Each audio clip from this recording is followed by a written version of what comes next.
You may remember last year, antibody tests got a lot of attention as folks wanted to figure out if they'd had COVID and were protected from the virus. Now, antibody tests are back in the spotlight, this time related to vaccine protection. So let's verify. Can an antibody test prove if you're protected by the COVID vaccines? Our sources: an infectious disease epidemiologist, an infectious disease physician, a research fellow, and a rheumatologist. Experts think antibodies are a key part of COVID protection.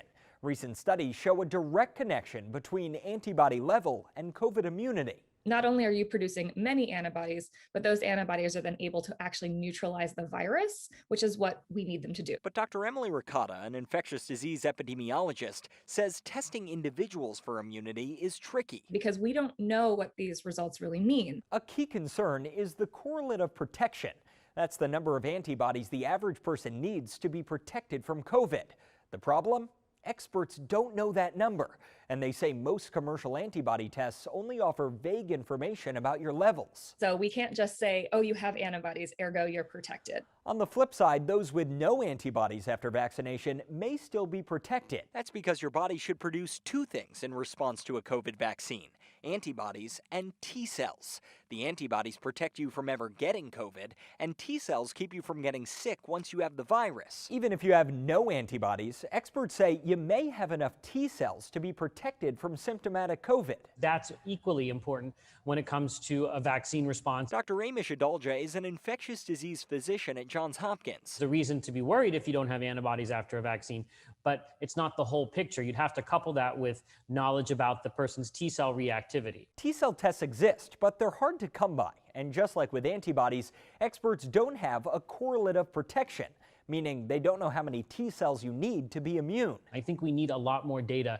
to understand what the phenomenon is that's going on. That's a key reason the FDA does not recommend people test their antibody level to assess COVID immunity after vaccination. But some doctors are testing immunocompromised patients to better advise them. Dr. Victoria Shanmugam is the director of rheumatology at George Washington University. Obviously, it doesn't measure everything, but it just gives you a guide of how strong was their response to the vaccine. But even that strategy is being debated. I do think that's a reasonable approach. Dr. Brian Boyarsky is a research fellow at Johns Hopkins studying antibodies in immunocompromised people. It's much more information to know that someone doesn't have any antibodies at all. I think we don't have a strong enough evidence base to recommend this. Dr. Adalja is skeptical of offering advice to immunocompromised patients based on antibody tests. It's fine if they want to do it, but I just would do it with the caveat that it's unclear what it actually means. So we can verify antibodies are a big part of this protection puzzle.